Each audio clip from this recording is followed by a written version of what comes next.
আসসালামু আলাইকুম বন্ধুরা, আজ আমি আপনাদের সঙ্গে শেয়ার করব সবচেয়ে সহজ ও সেরা স্বাদের আমদই রেসিপি।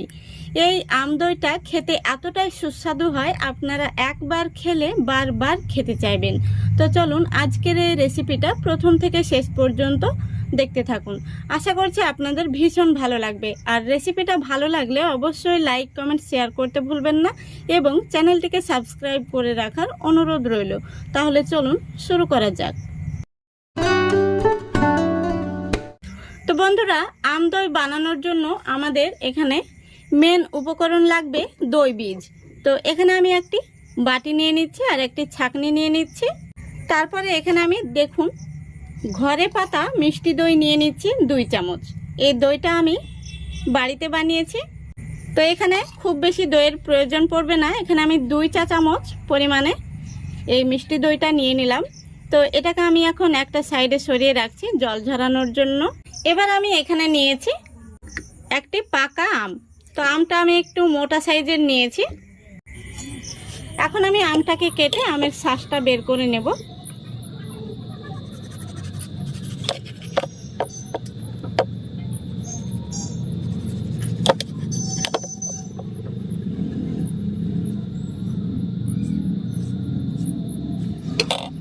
এখন আমি একটি চামচ নিয়েছি, এই চামচ দিয়ে আমের শাঁসটা তুলে নেব। এইভাবে কিন্তু খুব সহজে আমের শাঁসটা বের করে নেওয়া যায়। এখন আমি একটি মিক্সির জার নিয়েছি, এই জারের মধ্যে আমের শাঁসটা নিয়ে নিচ্ছি। দেখুন কত সুন্দরভাবে আমের শাঁসটা বের হয়ে চলে আসলো। তো সম্পূর্ণ আমের শাঁসটা কিন্তু আমি নিয়ে নিয়েছি। এখন আমি খুব ভালো করে এই আমের শাঁসটাকে পেস্ট করে নেব। দেখুন খুব সুন্দরভাবে আমি পেস্ট বানিয়ে নিয়েছি। এখন আমি এই আমের পেস্টটাকে একটি ফ্রাই প্যানের মধ্যে নিয়ে নিচ্ছি। এখন আমি আমের এই পিউরিটাকে জাল করে নেব। দেখুন গ্যাসটা অন করে আমি ফ্রাই প্যানটা বসিয়ে দিয়েছি। তো এইভাবে কিন্তু অনবরত নাড়তে হবে আর আমি 2 থেকে 3 মিনিট জাল করে নেব। এতে করে এই আমের মধ্যে যদি এক্সট্রা জল থাকে সেই জলটা কিন্তু শুকিয়ে যাবে। দেখুন আমি 3 থেকে 4 মিনিট মতো জাল করে নিয়েছি আর খুব সুন্দরভাবে কিন্তু এই আমের পিউরির মধ্যে যে জলটা রয়েছিল সেটা কিন্তু শুকিয়ে গেছে। দেখে অবশ্য আপনারা বুঝতে পারছেন। এখন আমি এই আমের পিউরিটাকে নামিয়ে ঠান্ডা হতে রেখে দেব। তো দেখুন গ্যাসটা অন করে আমি আবারও দুধটা জাল করতে বসিয়ে দিয়েছি আর এখানে হাফ লিটার দুধ রয়েছে। এখন আমি এই দুধটাকে খুব ভালো করে জাল করে ঘন করে নেব। দুধটাকে অনবরত নাড়তে হবে, দুধের মধ্যে যেন সর পড়ে না যায় সেদিকে লক্ষ্য রাখতে হবে। আর যদিও দুধের মধ্যে সরটা পড়ে যায় তাহলে সরটাকে টেনে দুধের সঙ্গে মিশিয়ে দিতে হবে। তো বন্ধুরা, এখানে আমি দেশি গরুর দুধ নিয়েছি, আপনারা চাইলে প্যাকেট দুধ দিয়েও কিন্তু এই দইটা বানাতে পারবেন অথবা গুঁড়ো দুধ দিয়েও বানাতে পারবেন। দেখুন বন্ধুরা, দুধটা কিন্তু অনেকটাই ঘন হয়ে গেছে। এখন আমি এই দুধের মধ্যে দিয়ে দেব চা চামচের 3 চামচ চিনি। এখানে চিনিটা গলে যাওয়া পর্যন্ত একটু অপেক্ষা করতে হবে। তো বন্ধুরা, এখানে আমি 3 চামচ চিনি দিয়েছি, যেহেতু এখানে আমার আমটা অনেকটাই মিষ্টি রয়েছে। তো আপনারা যদি মিষ্টি বেশি পছন্দ করেন তাহলে চিনির পরিমাণটা আরও 2 চামচ বাড়িয়ে নেবেন। তো চিনিটা দেওয়ার পরে কিন্তু চিনি থেকে জল ছাড়বে, সেই জন্য আমি আরও কিছুটা জাল করে নিচ্ছি। চিনিটা দেওয়ার পরে আমি আরও কিছুক্ষণ জাল করে নিয়েছি। তো দুধটা কিন্তু খুব সুন্দরভাবে জাল করা হয়ে গেছে। এখন আমি গ্যাসটা অফ করে দিচ্ছি। তো গ্যাসটা আমি অফ করে দিয়েছি। এবার আমি দুধটাকে রেখে দেব কুসুম গরম হয়ে আসা পর্যন্ত। তো এদিকে দেখুন আমের পিউরিটাও ঠান্ডা হয়ে গেছে আর আমি যে দই বীজ হিসেবে মিষ্টি দইটা জল ঝরাতে রেখেছিলাম সেটা দেখুন একটুখানি জল ঝরেছে। তো ঘরে পাতা মিষ্টি দই একদম পারফেক্ট কিন্তু এই দইটা হয়েছিল। জলটা দেখুন কতটা ঝরেছে। এবার আমি এই দইটা বাটির মধ্যে নিয়ে নিচ্ছি। তো বন্ধুরা, মিষ্টি দইয়ের রেসিপি দেখতে চাইলে আমার চ্যানেলে দেওয়া রয়েছে, আমি এই ভিডিওর ডেসক্রিপশানে লিঙ্কটা দিয়ে দেব, আপনারা চাইলে দেখে নিতে পারেন। পারফেক্ট মিষ্টি দই, একটুও জল ঝরবে না আর উপর করলেও দইটা কিন্তু পড়বে না। এখন আমি এই দইটাকে একটি হ্যান্ড উইচ দিয়ে খুব ভালো করে ফেটে নেব।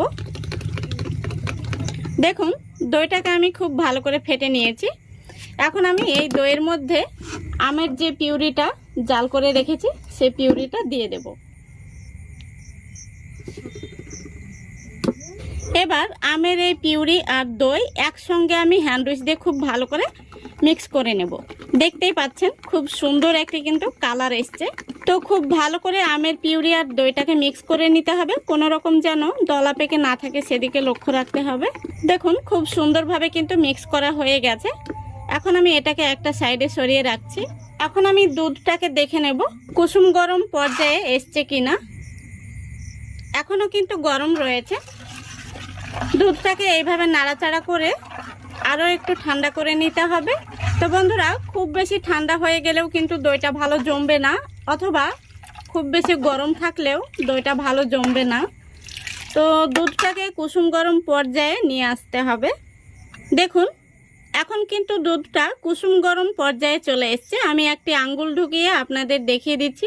1 2 3 4 5 6 7 8 9 10 এইভাবে আঙ্গুলটা দুধের মধ্যে ঢুকিয়ে 1 থেকে 10 পর্যন্ত গুনবেন, তাহলে কিন্তু বুঝতে পারবেন যে দুধটা সঠিক পর্যায়ে রয়েছে।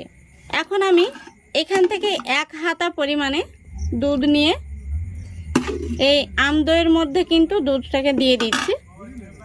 তারপরে দইটাকে খুব সুন্দরভাবে এইভাবে হ্যান্ড উইচ দিয়ে একটু মিশিয়ে নিতে হবে, তাহলে কিন্তু এই দই বীজটা কোনো রকম দলা পেকে থাকবে না। তো প্রথমত এইভাবে একটু দুধ নিয়ে একটু নরম করে নিতে হবে, তারপরে দুধের সঙ্গে মিশিয়ে দিতে হবে, তাহলে দেখবেন এই দই বীজটা কিন্তু দলা পেকে থাকবে না, খুব সুন্দরভাবে মিশে যাবে। দেখুন মিশ্রণটি কেমন হয়েছে। এখন আমি এই দুধের সঙ্গে মিশিয়ে দেব। তারপর আমি হ্যান্ড উইচ দিয়ে খুব ভালো করে মিশিয়ে নেব। দেখুন খুব সুন্দর একটি কিন্তু কালার এসছে। তো বন্ধুরা, আম দইয়ের কালার কিন্তু এমনটাই হয়, দেখতেও যেমন সুন্দর হয়, খেতেও তেমন সুস্বাদু। তো পাকা আমের সিজনে একবার হলেও আপনারা এইভাবে বাড়িতে আম দই বানিয়ে দেখবেন, একবার খেলে বারবার খেতে চাইবেন। খুবই সুস্বাদু হয়, বলে বোঝানো যাবে না। দেখুন খুব ভালো করে আমি মিশিয়ে নিয়েছি। এখন আমি হ্যান্ড উইচটা তুলে নিচ্ছি। আর দইটা পাতার জন্য এখানে আমি একটি মাটির ভাঁড় নিয়েছি, আর মাটির ভাঁড়টাকে আগে থেকে ধুয়ে খুব ভালো করে শুকিয়ে নিয়েছি। এখন আমি এই হাতায় করে মাটির ভাঁড়ের মধ্যে তুলে তুলে মাটির ভাঁড়টা ভর্তি করে নেব।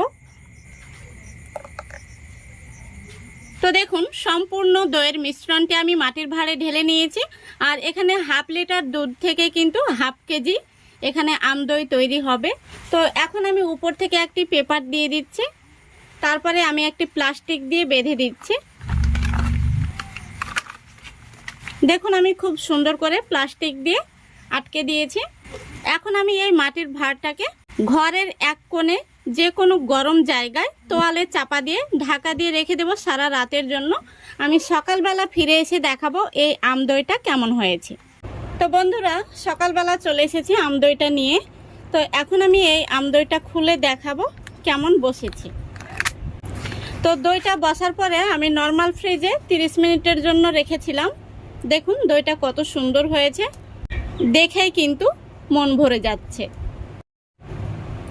দইটা আমি আপনাদের উপর করে দেখিয়ে দিচ্ছি। দেখুন, আশা করি দেখতে পাচ্ছেন দইটা কিন্তু একটুও নড়াচড়া করছে না, খুব সুন্দরভাবে জমে গেছে।